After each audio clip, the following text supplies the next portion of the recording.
ఇప్పటివరకు సోలార్ అంటే సొంత ఇల్లు ఉన్న వాళ్లకే సాధ్యమనే అభిప్రాయం ఉండేది. కానీ ఇప్పుడు అపార్ట్మెంట్స్లో ఉండే వాళ్లకు భారీ ఊరట ఇవ్వడానికి కేంద్ర ప్రభుత్వం కొత్త ప్లాన్ తీసుకొస్తోంది. నగరాల్లో ఖాళీ పైకప్పులు తక్కువగా ఉండడంతో ఒకే అపార్ట్మెంట్లో వందల కుటుంబాలు కలిసి సోలార్ విద్యుత్ ఉత్పత్తి చేసుకునేలా కొత్త ప్రోత్సాహకాలు ఇవ్వబోతోంది. ముఖ్యంగా లిఫ్ట్లు, కారిడార్ లైట్లు, వాటర్ మోటార్లు, ఈవీ ఛార్జింగ్ వంటి కామన్ ఫెసిలిటీల ఖర్చులు తగ్గించే దిశగా కేంద్రం దృష్టి పెట్టింది. దీనికి సంబంధించి సబ్సిడీలు, లెక్కలు, ప్రయోజనాలు ఎలా ఉంటాయో ఈ స్టోరీలో తెలుసుకుందాం.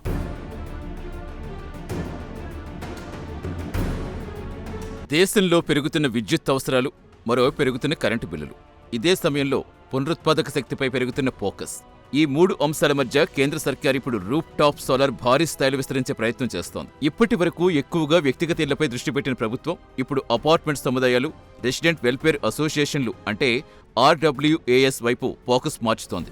ఎందుకంటే నగరాల్లో సొంత ఇళ్ల కంటే అపార్ట్మెంట్లో నివసించే వారి సంఖ్య వేగంగా పెరుగుతోంది. కానీ అపార్ట్మెంట్లో వ్యక్తిగతంగా ప్రతి ఇంటికి వేర్వేరు సోలార్ ప్లాంట్ ఏర్పాటు చేయడం సాధ్యం కాదు. దీంతో ఇప్పుడు ఒకే పైకప్పు సామూహికంగా ఉపయోగించి విద్యుత్ ఉత్పత్తి చేసే మోడల్ ప్రభుత్వం ప్రోత్సహిస్తోంది. ఈ కార్యక్రమాన్ని కేంద్ర సర్కార్ PM సూర్యఘర్ పథకం కింద అమలు చేస్తోంది.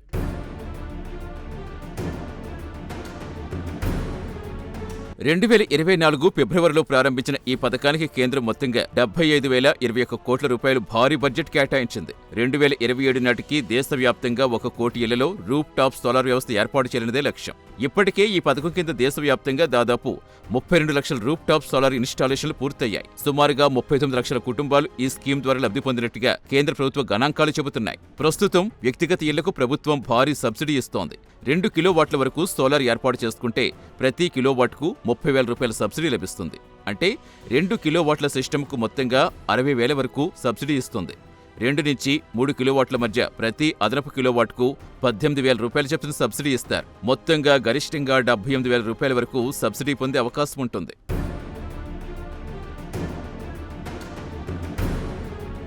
ఇప్పుడు అదే తరహాలో అపార్ట్మెంట్లకు కూడా ప్రత్యేక ప్రోత్సాహకాలు ఇవ్వాలని కేంద్రం నిర్ణయించింది. ముఖ్యంగా RWAS గ్రూప్ హౌసింగ్ సొసైటీలకు కామన్ ఫెసిలిటీ కోసం ప్రతి కిలోవాట్కు 18,000 రూపాయల సబ్సిడీ ఇవ్వనున్నారు. ఈ సబ్సిడీ గరిష్టంగా 500 కిలోవాట్ల సామర్థ్యం వరకు వర్తిస్తుంది. అయితే లెక్కింపులో ప్రతి ఇంటికి 3 కిలోవాట్ల పరిమితి పరిగణలోకి తీసుకుంటారు. ఉదాహరణకు 100 ఫ్లాట్లు ఉన్న ఒక్క అపార్ట్మెంట్ తీసుకుంటే ఆ సొసైటీకి గరిష్టంగా 300 కిలోవాట్ల వరకు అర్హత రావచ్చు. అప్పుడు ప్రతి కిలోవాట్కు 18,000 రూపాయల చొప్పున లెక్కిస్తే సబ్సిడీ మొత్తం కోట్ల రూపాయల స్థాయికి చేరే అవకాశం ఉంటుంది. దీనివల్ల అపార్ట్మెంట్లో కామన్ ఏరియా విద్యుత్ ఖర్చులు గణనీయంగా తగ్గే అవకాశం ఉంది.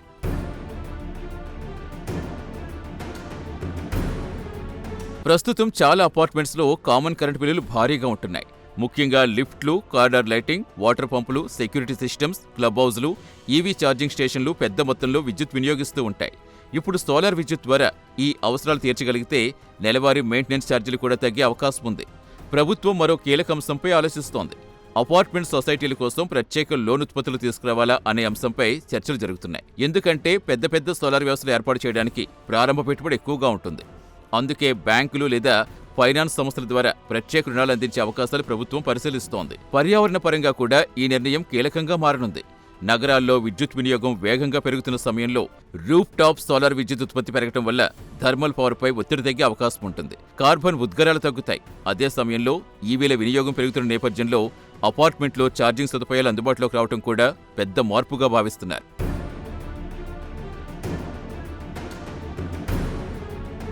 మొత్తానికి ఇప్పటి వరకు సొంత ఇల్లు ఉంటేనే సోలార్ అన్న పరిస్థితి మార్చి ఇప్పుడు అపార్ట్మెంట్లో ఉన్న సోలార్ లాభాలు అందేలా కేంద్ర సర్కార్ కొత్త దిశగా అడుగులు వేస్తోంది. విద్యుత్ బిల్లుల భారం తగ్గించడమే కాకుండా నగరాల్లో క్లీన్ ఎనర్జీ వినియోగాన్ని పెంచే ప్రయత్నంగా ఈ నిర్ణయాన్ని విశ్లేషకులు చూస్తున్నారు.